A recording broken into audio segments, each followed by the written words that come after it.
With the new year, California's minimum wage is notching up from $15.50 to $16 an hour. When it comes to raising the minimum wage, we're just trying to keep people afloat. Dylan Savory, executive director of the Central Labor Council, says they advocate for laws like this to help people who cannot fight for themselves.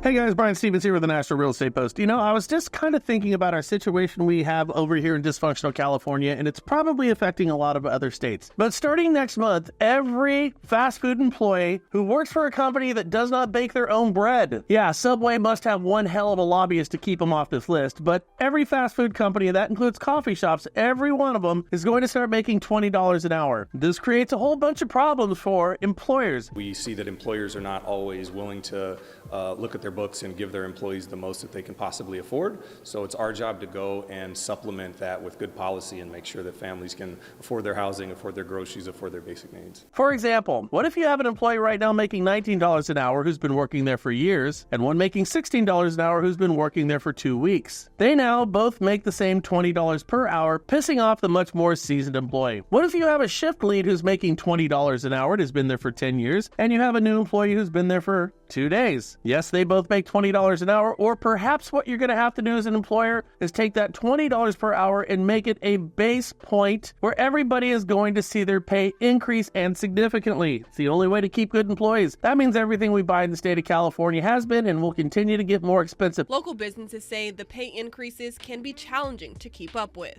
So it's kind of causing us to have to increase our menu prices as well as find new ways to limit labor just to stay profitable. But more importantly, and to the point for us, for your qualifying ratios, if your state is doing anything like this, you might have to persuade your underwriters to take a new look at how they're going to qualify their income. For example, if you do a 16-month average, where last year and a year to date right now, most of that income is going to be based on something that could be $4 or $5 per hour cheaper. So what you're going to need to do is you're going to need to average hours. Repeat after me, average hours. But in addition, he thinks they will need to cut shifts. It's definitely limiting our available labor hours. At Chiba Hut and other fast food restaurants, there's another law, AB 1228, raising the minimum wage for fast food workers to $20 an hour later this year. Another wildly overlooked program that could help loan officers out in this area is going to be your non-QM, like my friends over at Oak Tree have. For example, you could have an employee who, like a teacher or a firefighter, has significant time off during the year. During that downtime, they might have a second job where that income is not acceptable for qualifying purposes on your agency, Fannie, Freddie, Ginnie type of loans. However, if you take that exact same loan, move it over to a non-QM platform, that income is then back in play, your qualifying ratios go down, and you've just taken a declined file to somebody who's getting their move-in keys here in just a couple of days and referring you and your real estate partner more deals. More importantly, as a loan officer, with a program like that or with these talking points, I would speak with my real estate agent partners and I would empower them to go out there and enthusiastically look for more clients. Further, you might want to look at that big pipeline that you have right now and reconsider some of those folks who couldn't qualify. Now that we know, according to Zillow, that 20% of all properties in this country have taken a price cut. Can you believe that? And now that we have 7.6% more inventory than we had this time last year, that means a softening of prices and a softening on negotiation tactics from sellers. In short, all of this spells more opportunity for the astute loan officer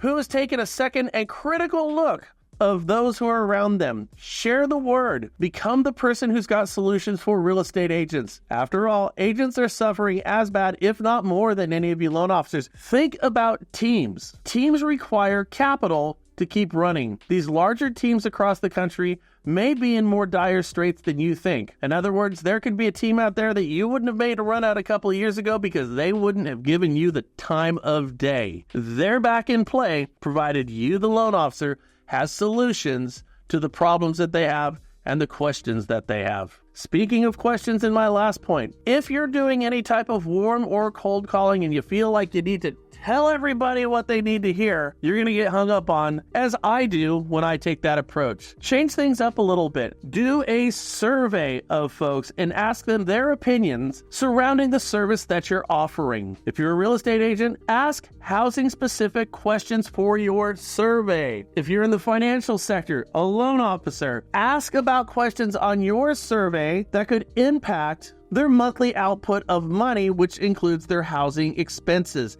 See what they think. Keep them on the defensive, because when you do that, you, my friends, get to be on the offense. I hope this helps. And you guys, let's make it a great week, because you know what? We just had a full moon, and I know that drives people crazy. And did you know, I just heard this. During full moon cycles, every maternity ward in every hospital is going to double or triple their staff because we have more babies on full moons. And who says we're not animals, right? Hope this helps. You guys have a great day.